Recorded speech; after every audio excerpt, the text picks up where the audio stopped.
Greetings, friends, crew member of our beloved, polluted, and unique spacecraft, which, since the last time we met, has taken another turn about its imaginary axis and, of course, continues creating events in full development. And there's a very important event about the news that takes us to Arizona. This is a Hispanic name, and this is an arid area. Let us remember that the United States illegally took around half of the size of Mexico. Arizona is a very expensive place for the aeronautic interest of Venezuela. And there's a very important base where I was, and the combat simulators, the most impressive ones that you could imagine, were in the Melis base. Because it is so realistic, the combat exercise. In the F-16, it's a simulator on ground with an electronic screen before you, that when you fly with this simulator, it is forbidden to fly a real plane in a 24-hour period due to the stress generated. And if it's a single pilot, they often tell him, okay, please sleep on the ground. If he's married, well, they have to explain the spouse that he can wake up screaming. When I was there, I had the chance to use the simulator, and one of the guys had fractured his hand because he fell off his bed. So it's so impressive and realistic to become part of the situation. And really, the stress that it generates leads to pilots to become unable to fly real planes for the next 24 hours. This is something you must see to believe. Of course, the simulator is more costly than the airplane. It is an F-16 without a tail or without wings, but you are in the cockpit, realistically see everything that's in air combat. And the anti-G suit is inflated according to the type of G maneuvers that you're doing. As an example, it is brutal. When I had the chance to have dinner after that, well, there was soup, and I was asking why? Why are we having soup? So I was there in the house of a very famous leader, combat leader. So, please, you're a guest, you're at the head of the table. So I started to try and take a spoonful of soup, and I was shaking so much, and I asked them, okay, what's happening? And, well, they said, you had so much things in your control that you're unable to do this. So this is a realistic way of showing you what happens with the simulator. So there are some galleries of leaders of combat planes, and there are still the ones from our country that are there, and this is the school that we brought here and improved according to our needs. Okay, back to Arizona. But now we're going to speak about political, and this, of course, about the maniac in the White House. Apparently, his wife is trying to do some damage control and have some humanistic approach to what we already know, the dramas in the border, immigrants, and all this.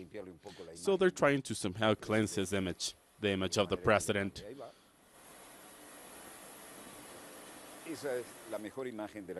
That is the best image of the White House right now. Melania Trump arriving at Arizona.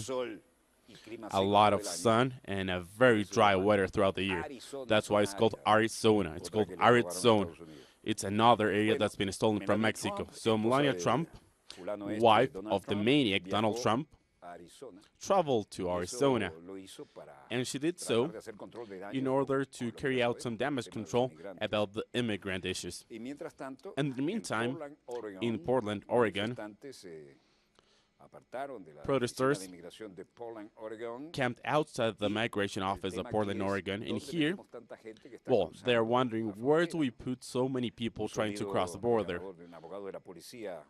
A lawyer of the police said, how would you feel if someone would take your child in the midst of the night? Well, he said a bad word that I'm not going to repeat, and you would never see them again, and they would take them back to any other country. How would you feel? Well, this is the real issue, taking children away from migrants. Middle of the fucking night. A fucking night, huh?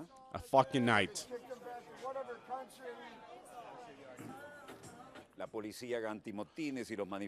Police and protesters, strikers sitting in front of the police officers. Well, and this is what Trump policy has led to. Police being taken videos of, and the police surrounding the camps. And people that are apprehended and then they're treated as criminals. They want migrants to be treated decently. Assault troops looking at the tents, and they are strike forces. These are nothing to play with. Federal officers brought away the strikers of an office that was used by the authorities of migration in Portland, Oregon, by breaking a strike of a whole day against migration policies of President Donald Trump, according to authorities. They controlled every single one of the vehicles, each one of the crosses. Take a look at their combat uniform and their combat gear as well. Service agents for protection, FPS of the National Security Department, were brought to the protest camp after 5 a.m. local time in order to reopen the facilities for migration and custom control that was blocked by the protesters last week. And the spokesman, Robert Sterling, said,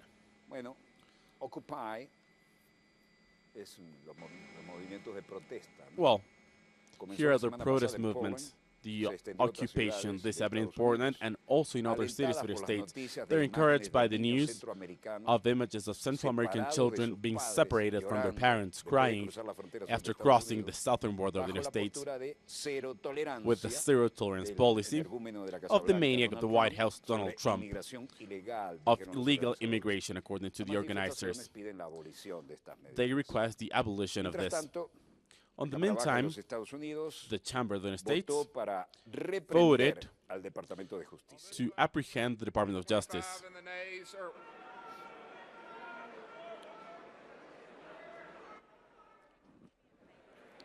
Ms. Moore. There was a voting session, and Paul Gosar, Republican of Arizona, said, I am here today requesting transparency, answers, and responsibility in order to get to the truth. The United States country must look after this responsibility. Ms. Moore votes no. Mr. Bilirakis.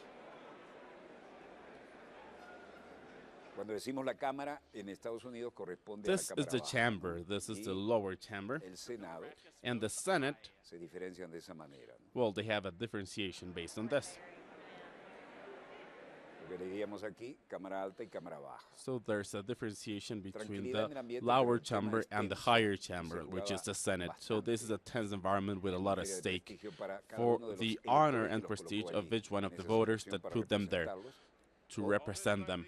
226 and the nays are 183 with one answering present. The resolution is adopted without objection. A motion to reconsider is laid on the table. The resolution 226, 183, and the Department of Justice complies with the following conclusions.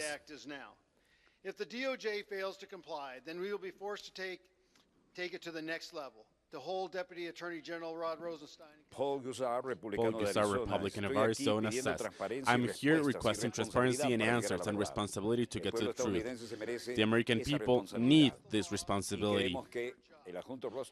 And the Rothstein must be overthrown. It doesn't comply. And it's very simple. Comply with the law, do your work, or get out of here. Steve Owen, Democrat for Tennessee, said the president is saying things that mention he's feeling the heat, and his acolytes here in the Chamber of Representatives, instead of operating as a balanced control of this administration and protecting the flag, the Constitution, and comply with their duty, they are carrying this out so that the American audience think that there's a problem with the Department of Justice or the FBI or a special lawyer. A Republican appointed by Trump. As we're here on Behind Mr. Mueller, a Republican, Mr. Rosenstein, designed by Mr. Trump, and the FBI with a Republican that was also appointed by Trump, were here in the floor of the committee of the Chamber of the House, with a simulated hearing with these two, the Republicans fighting with the Republicans to get information, because they're not Republicans against other Republicans. These are Republicans fighting for Trump, who has taken over this party, a party that once proudly represented people as Ronald Reagan, General Eisenhower, George Bush, and George W. Bush, and even Abraham Lincoln. Most people know he was a Republican. Nancy Pelosi, I have never seen something so low from the Republicans as what they are doing today. As they would have said, they swear in with the Constitution outside Donald Trump's office. So shots fired. For any special counsel Mark Meadows, Republican for North Carolina. We're not asking for any advisory special document. We're not requesting for sources and methods. We're asking for the documents that we have the right to see as a body, and the transparency of something good, Mr. President, the transparency that the United States citizens deserve. And when we speak about what you're going to do and what not, we need this document, and we believe that all the so-called Russian coalition of Trump will be eliminated because there wasn't any. Take a look at how things are developing. The Military Association of the United States with India look for an alliance for deepening. This is New Delhi, and the Observer for Sami al-Saran, and the resident of the Shunhua Hoshi Foundation. Nikki Haley, Ambassador of the United States in the United Nations, said, "We have communicated with this message to Pakistan is stronger than in the past, and we want to see changes. The military alliance between the United States and India is also being deepened with. We have improved our cooperation for security with India, that is now a very important partner for the United States, and the Minister of Defense and Foreign Affairs of the United States and India meet and discuss the different methods. They can continue supporting India as a provider for regional security, particularly in the Indian Ocean and its surroundings." In his speech for the Shangri-La Dialogue in India, Mr. Aguilar spoke with the people about the vision of India for the region and the vision of two sovereign countries looking for growth, and the words free and without fear were the ones used. President Trump shares this vision, an Indian Pacific region that is free and open, centrally for this vision. The Ambassador of the United States in the United Nations, Nikki Haley, spoke in a different moment in time as well. The United States also fully supports India's membership in the Nuclear Suppliers Group. During the last years, India has become a part of three different non-proliferation groups, and the United States support the partnership of the NCP group and the rational management of nuclear technology. Haley also mentioned the President of the United States shares the vision of an Indian Pacific region in peace. Israeli American teenager condemned Israel for bomb threats during Trump's ascent. The unidentified teenager at court that was condemned by a court for having around 2,000 bomb threats against Jewish institutions and other institutions of the States to create an environment as if someone would be prosecuting them, even though he was from Israel. So the teenager was at court with his security, the judge in the room. Lawyer Meir Ziv said the judge did his work appropriately, as it can be seen, that the pressure of the state surrounded the trial since the beginning and until the end. You cannot see the face of the teenager, of course.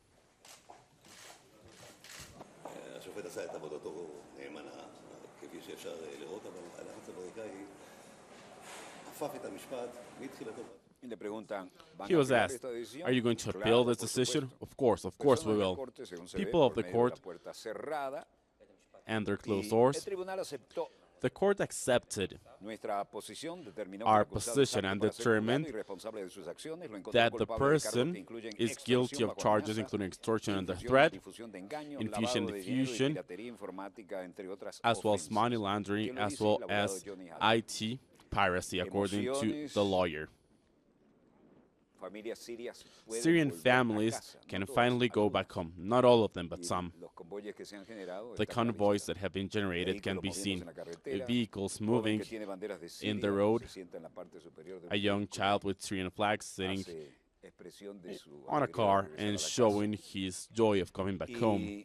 Ali Abdullah said, my parents, my father, my sisters are there. They are there, they're doing well, and I want to go through all Syria because I've missed it. He was very, very excited.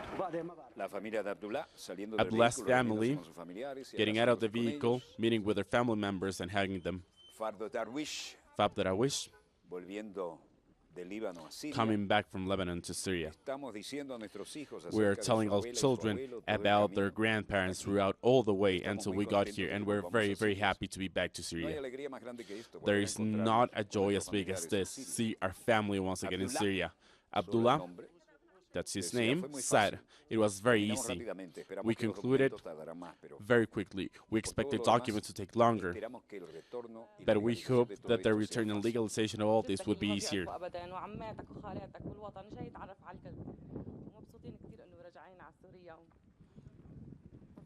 Abdullah and his wife and his 2 children among the 400 refugees that left the Lebanese city of Afstab to come to Syria. This is a rare case of return that the Lebanese government wants to encourage. Expecting them on the other side of the border, their parents and siblings, the controls required.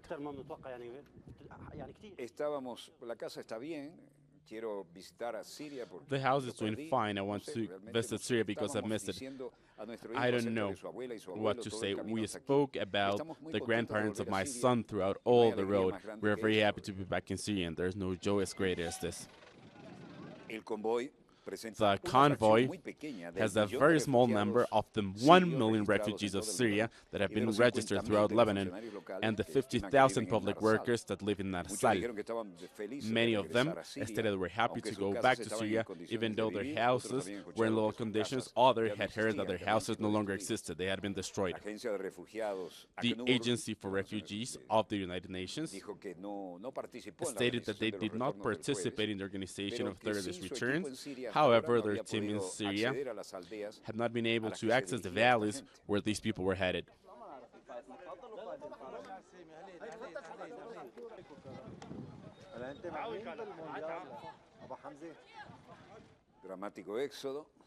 Dramatic exodus.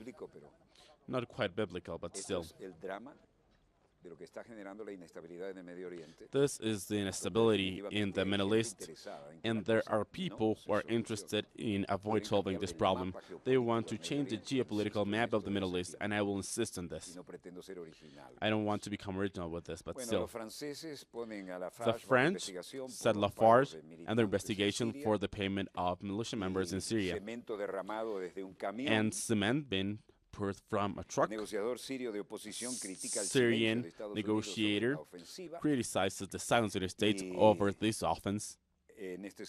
And for this, unfortunately, the web for Lafarge Wholesome Group states the last media statement and some statement of the press community of Lafarge Wholesome with President stating, we are really sorry about what has happened with our branch in Syria. After this, I've taken measures. None of the people under investigation are today with the company. And Sandra Cosart said,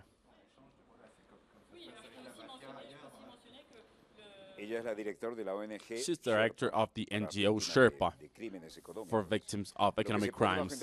What is said in their formal investigation means that judges believe that Lafarge could have contributed for the organization of a terrorist organization, therefore, to continue with crimes against humanity.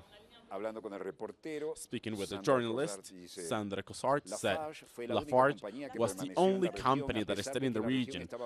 Even though the region was under the control of Daesh, the Islam State, Lafarge did not take necessary measures to safeguard the security of their branch in Syria. And people were kidnapped there, some people were killed as well, and it is suspected that Lafarge financed Daesh, so they would be financing a terrorist company. aurait financé ce groupe Daesh et donc permis le financement d'entreprises terroristes. Bueno, la gran planta de procesamiento de cemento. A big processing plant for cement. El tema allá al fondo. And then back seems quiet and with a lot of tranquility. However, there are a lot of problems being linked to this. Es que el fabricante de cemento, Lafarge-Holcim, dijo el jueves 28 Lafarge-Holcim stated that Lafarge SA, its predecessor from France, had formally investigated or was under formal investigation under accusations of financing armed groups in Syria to keep their cement plant open and avoid any effects regardless of the combat. This information was provided after a source stated that the company of a merger between Lafarge and Holcim was investigated in France for the illegal payment and the crimes against humanity. So now this is the drama with Lafarge. The opposition negotiator of Syria criticized the silence of the States against the offense. Hariri Nasser al-Hariri said, "Unfortunately, after a short period of time, we felt that this area was agreed with a malicious agreement. What else could explain the silence of the States of America? A guarantor state about the violations we can see today." And Trump is not saying anything, ignoring this. Hariri showing the images of people murdered. And the main negotiator, Syrian Nasser al-Hariri, on screen criticized the silence of the States on the offensive of the Syrian government, where Washington agreed a zone of scaling down in Jordan and Russia with an ally of Damascus. President Bashar al-Assad has sworn to recover every single inch of Syria and recover the southwest, one of the main cedars against him that would leave the rebels with just one force in that area. Whatever the case may be, the military troops are attacking armed groups in Daraa, the Syrian government, paying attention to the soldiers of the Syrian government transporting projectiles and firing heavy weapons.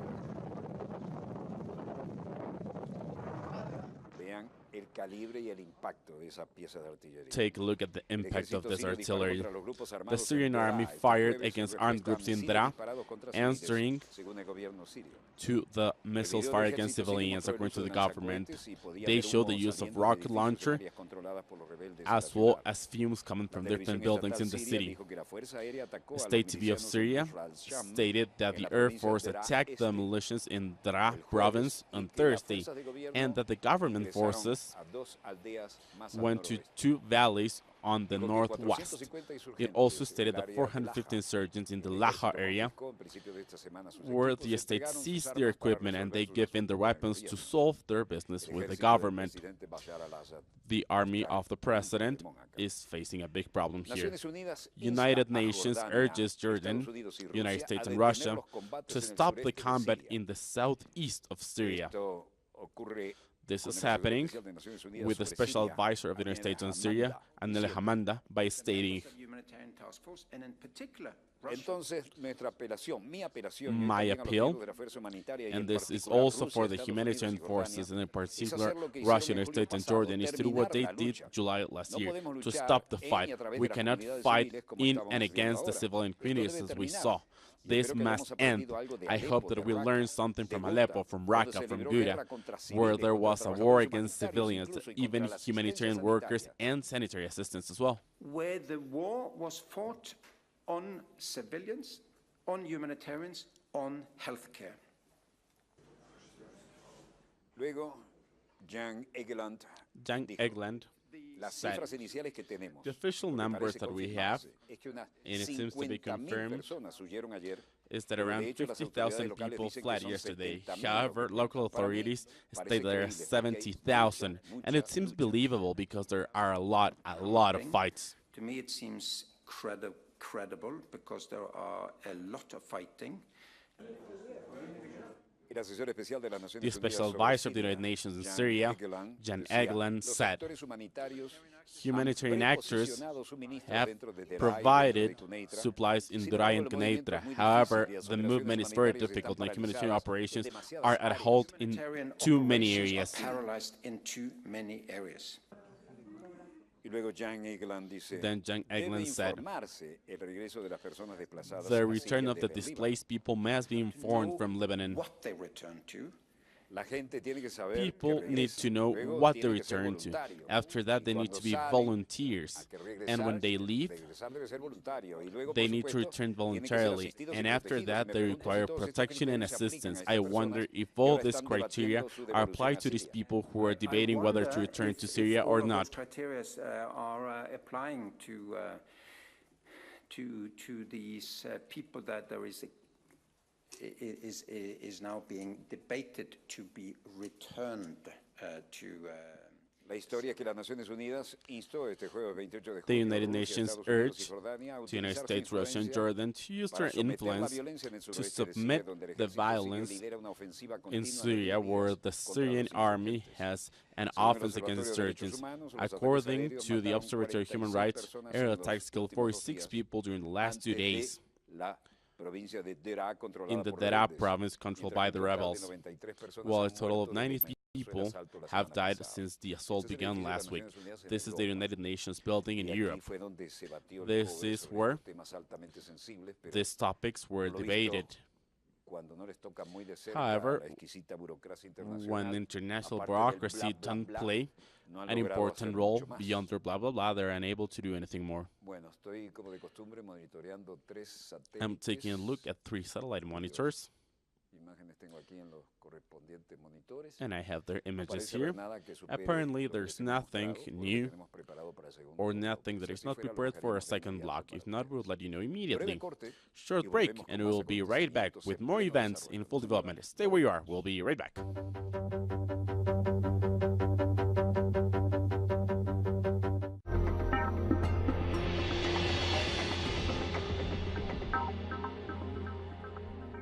Mexican citizens are called to participate this 1st of July on the federal elections. Some 89 million citizens will vote in this democratic contest for more than 3,000 election posts, among them the presidents of the Republic. And Telesur will be there to bring you every single detail of this event in our special program. Also, follow minute by minute these elections through our webpage and our social networks. Mexico Decides 2018.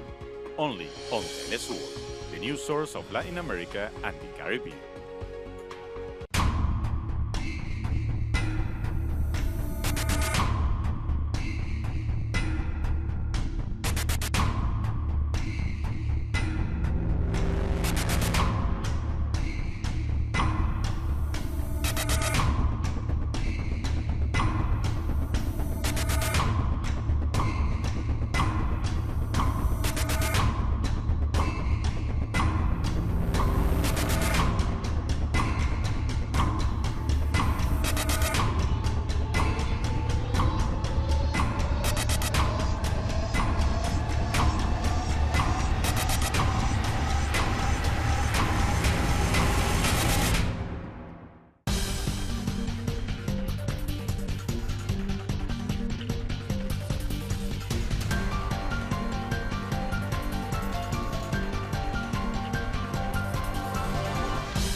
We are back with more events in full development, and here I have with me the official statement of the Bolivarian Army for Dossier, information about the 30th training ship abroad, Velas Latinoamericanas, 2018 of Bravo Ec 11 training ship Alfa Bravo of the Bolivarian Army.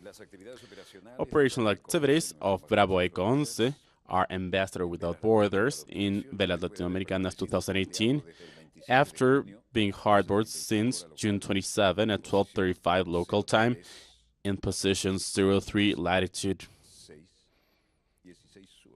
16 south. Longitude 8013 west. So latitude 03, 16 south. So 0 is here. This is the equator, so it's a little bit below this, while the longitude 080. So 80, this is here. So this takes us to the position that was stated.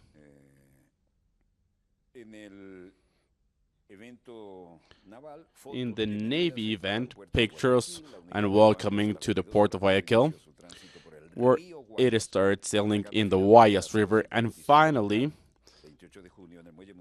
docked in the Caraguay municipal port of Guayaquil, Republic of Ecuador. The 22nd port visited with training crews that so far has accrued 10,701 miles of navigation. Of course, these are nautic miles, and keeping throughout all its trajectory a lot of operations and being the platform for the training of future Navy officers. Bravo Econce was welcomed by national authorities created in Ecuador and the ones of Ecuador as well, complying with everything that is part of the protocol and the regatta program. Weather conditions, cloudiness, without precipitations, wind northwest up to 15 knots, waves below 1 meter, and good visibility. The Navy glossary speaks about cabotage. I think that most of them know what this means. This is the type of navigation that is done close to the coast and according to how it is formed. So it is carried out in such a way. This is the coastal navigation. And the officer of the General Command of the Bolivian Army, thank you very much, Captain Gabriela Colombia, Antonio Mejia Ponte, Captain and Director of Coordination, Marco Frachello Arandi, Manager of the Commanding Post. As you can see, ladies are part of all different hierarchies of our armed forces. We're very proud of this.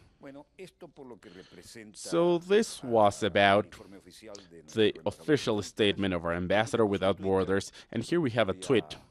Embassy of Venezuela in Ecuador, Embavenes Ecu, proudly waving our national pavilion, arriving at the dock Caraguay, Bravo Eco Simon Bolívar, our presence in the sea with the Regatta Velocity 2019, together with other 7 nations of the region, a symbol of peace and brotherhood. Welcome. We share this, and we extend our greetings to our representation in the Republic of Ecuador. And about this, we have a second block that will start right now, and this is what we have. These military helicopters, of course, are not happenstance. The Defense Secretary of the State just morning assured South Korea, a strong commitment for their security. A helicopter bringing James Mathis with the Guard of Honor in South Korea, and they wanted to take him on land regardless of the armored vehicle, shaking hands with the Ministry of Defense of South Korea, working to a bilateral meeting.